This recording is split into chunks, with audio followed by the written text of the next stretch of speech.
حضور اکرم صلی اللہ علیہ وسلم کی سیرت سے باخبر کرنے کا کام کریں.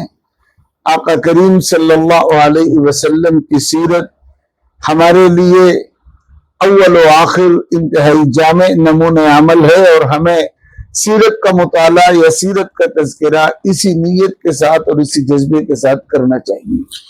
جیسا کہ بھی آپ نے کہا اپنی گفتگو کے دوران کہ برادران وطن کو بھی سیرت سے آگاہ کرنا چاہیے اور برادران وطن تک بھی سیرت کے پیغام کو پہنچانا چاہیے. ہمارے ممبئی شہر میں بھی ایک مہم شروع ہوئی ہے پروفٹ فار آل، جس کا مقصد ہے برادران وطن تک سیرت کے پیغام کو پہنچانا. میں آپ سے جاننا چاہوں گا اور اپنے ناظرین تک آپ کے ذریعے سے یہ پیغام پہنچانا چاہوں گا کہ برادران وطن میں سیرت کے پیغام کو پہنچانے کا بہتر طریقہ کار کیا ہو، اس سلسلے میں آپ کیا سمجھتے ہیں؟ آپ نے جو ذکر فرمایا کہ شہر بمبئی میں مختلف سطحوں پر یہ کوشش ہو رہی ہے، مجھے بھی اس کا علم ہے اور اس سلسلے کی کچھ تقریبات میں مجھے شرکت کا موقع بھی ملا ہے. اور جو حضرات اس نوع کی کوششیں یہاں کر رہے ہیں ان کی زبانی یہ سن کر بھی بے انتہا مسرت ہوئی کہ یہ کوشش بہت برابر اور نتیجہ خیز اور مفید ثابت ہوئی، اور ضرورت ہے کہ یہ تجربہ پورے ملک میں مختلف علاقوں میں کیا جائے. برادران وطن تک حضور پاک صلی اللہ علیہ وسلم کی سیرت کے پہنچانے کے مختلف طریقے ہو سکتے ہیں. مسابقات بھی اس کا ایک طریقہ ہو سکتے ہیں. جو حضرات اس میدان میں کام کر رہے ہیں انہوں نے مختلف اسکولوں میں، مختلف کالجوں میں خطیر انعامات کی رقم یا چیزیں متعین کر کے تشکیل اور تحریک پیدا کی، اور بہت سے غیر مسلم بچے اور بچیاں اس میں شریک ہوئے. اس کے علاوہ انفرادی طور پر ملاقاتیں اور اجتماعی طور پر ایسی مجالس کا انعقاد جس میں فوکس کیا جائے غیر مسلم حضرات اور برادران وطن کو مدعو کرنے پر. اور ہم نے بھی مختلف جگہوں پر اس کا تجربہ کیا، اس مختلف اسکولوں اور کالجوں میں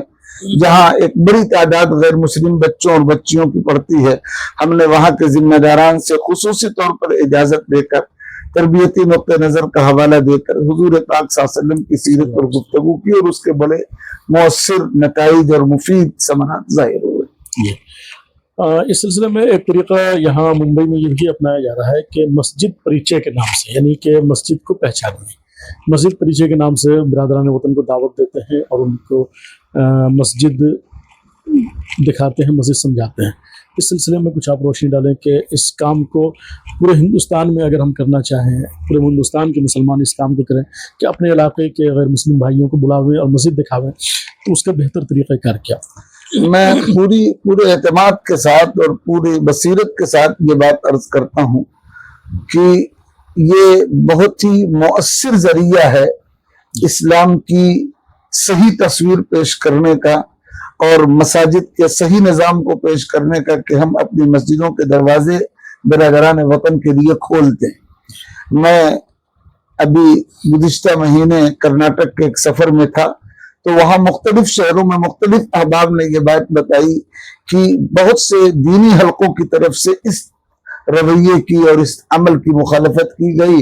اور انہوں نے مجھ سے یہ خواہش ظاہر کی کہ میں اپنے بیان میں اور اپنی گفتگو میں اس موضوع پر گفتگو کروں. تو میں نے وہاں مجھے موقع ملا اور میں نے یہ بات واضح کی کہ اس طرح کا تصور کسی بھی مسلمان کے ذہن میں نہیں ہونا چاہیے کہ ہم مسجد کے دروازے غیروں کے لیے بند رکھیں. مسجد حرام کے علاوہ بقیہ جو مساجد ہیں اور خاص طور پر مسجد نبوی کی جو تاریخ رہی ہے اور وہاں غیر مسلموں کی مختلف شکلوں میں جو آمد و رفت رہی اور اس کا جو مؤثر نتیجہ ظاہر ہوا اسلام کے آفاقی پیغام کو دوسروں تک منتقل کرنے کا، آج بھی ہم دعوتی نقطہ نظر سے اور جو تصویر بنا دی گئی ہے اسلام کی اور مسلمانوں کی، اس تصویر کو صاف اور شفاف کر کے پیش کرنے کے لیے مساجد کے دروازے غیروں کے لیے کھولیں اور ان کو مختلف پروگراموں میں مساجد میں پروگرام منعقد کیے جائیں اور ان کو مساجد میں مدعو کیا جائے، اور اس طرح پروگراموں کی ترتیب ہو کہ ان کے سامنے اخلاقیات پیش کی جائیں، دین کے اصول پیش کیے جائیں، انسانیت نواز جو تعلیمات ہے وہ پیش کی جائیں، اور غیر مسلموں کے ساتھ حضور اکرم صلی اللہ علیہ وسلم کا جو رویہ اور برتاؤ رہا اور اسلام کی جو پوری رواداری کی تاریخ رہی اس پر بہت سا کام ہر زبان میں ہو چکا ہے، وہ ان کے سامنے پیش کی جائے، اور پھر موقع ہو تو نماز کا وقت ہو اور نماز کے مناظر بھی ان کے سامنے ہو، تو امید ہے کہ انشاءاللہ اس سے بہت اچھے نتائج برآمد ہوں گے۔ جزاک اللہ۔ بس چلتے چلتے ایک آخری سوال میں چاہوں گا کرنا آپ سے، کہ جیسے کہ ایک یہ بھی ایک بڑا عجیب المیہ ہے کہ ایک ٹرینڈ بن چکا ہے، کہ رجحان بن چکا ہے کہ صرف ربیع الاول میں ہم سیرت کو یاد کرتے ہیں، ہفتہ سیرت منا کر یا عشرہ سیرت منا کر، یہ جو سیرت کے مختلف تقاریب ہوتے ہیں، تو اس رجحان کو ختم کر کے کیا ہم سیرت کا کوئی ایسا جامع لاحمل تیار کریں کہ جو پورے سال یا پوری زندگی انسان کی پوری زندگی پر محیط ہو؟ اس سلسلے میں میں چاہوں گا کہ آپ ناظرین کو مشورہ دیں۔ ضرور، یہ بات تو بہت ہی اہم ہے کہ حضور پاک صلی اللہ علیہ وسلم کی سیرت تو پوری زندگی کے لیے ہے، اور سال کے تمام مہینوں کے لیے ہے، اور مہینے کے ہر ہفتے اور ہر دن اور روز و شب کے ہر لمحے کے لیے ہے۔ اس لیے حضور پاک صلی اللہ علیہ وسلم کی سیرت کے تذکرے کو یا آپ کے احوال و اخلاق کے تذکرے کو کسی ایک مہینے کے ساتھ یا کسی ایک ہفتے کے ساتھ اس طرح محدود و خاص کر دینا کہ بقیہ مہینوں میں اور بقیہ ایام میں کوئی توجہ اس تذکرے کی طرف اور اس تذکرے کی روشنی میں اپنے عمل کی اصلاح کی طرف نہ ہو، یہ تو حضور پاک صلی اللہ علیہ وسلم کی آفاقی اور عالمی اور جامع سیرت کو محدود کر دینے اور سمیٹ دینے کے مرادف ہے۔ تو ہمیں ہر پہلو سے اس بات کا لحاظ رکھنا چاہیے اور کوشش کرنی چاہیے، اور اس سلسلے میں جو ادارے اور جو تنظیمیں جو تحریکیں کوشش کر رہی ہیں ان کو بھی اس سلسلے کو صرف اس مہینے کے ساتھ خاص نہیں رکھنا چاہیے،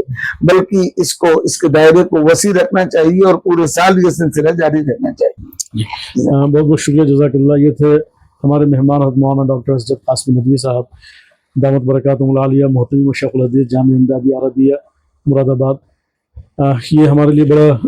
بڑی سعادت اور خوشی کا موقع تھا کہ حضرت تشریف لائے، ان سے کچھ بات کرنے کا موقع ملا۔ حضرت بہت بہت شکریہ، جزاکم اللہ۔ اور میں چاہوں گا کہ آپ بصیرت آن لائن کے ذریعے سے مسلمانوں کو اس تنگ ماحول میں ایک ایسا حوصلہ افزا پیغام دیں جس سے مسلمانوں کی پریشانی، ان کی ذہنی پریشانی کم۔ آخری میں تو جہاں بھی موقع ملتا ہے یہ بات خصوصی طور پر عرض کرتا ہوں کہ ہمیں کسی بھی طرح کے مشکل حالات میں مایوسی اور نا امیدی کا شکار نہیں ہونا چاہیے۔ ہمارے لیے اول و آخر قرآن و سنت سہارا ہیں، بنیاد ہیں۔ حضور پاک صلی اللہ علیہ وسلم کی سیرت، صحابہ کرام کی سیرت، اہل بیت اطہار کی سیرت، ہمارے نیک اسلاف جنہوں نے روشن تاریخ مرتب کی ان کی سیرت، اور ان حالات میں خاص طور پر جو کرنے کا کام ہے وہ امت کو ہر لحاظ سے متحد رکھنے کا کام ہے۔ حضور پاک صلی اللہ علیہ وسلم کی سیرت کا شاید ان حالات میں سب سے زندہ پیغام یہی ہے کہ ہم امت کو متحد کر کے رکھیں، امت کی اجتماعیت کو کسی قیمت پر متاثر نہ ہونے دیں۔ الحمدللہ اس سلسلے میں بہت کوششیں ہو رہی ہیں، اور آپ کے ذریعے بھی جو کوششیں ہو رہی ہیں وہ بھی میرے علم میں ہے۔ اللہ تعالیٰ ان تمام کوششوں کو مبارک فرمائے۔ آمین، جزاک اللہ، بہت بہت شکریہ حضرت۔ السلام علیکم۔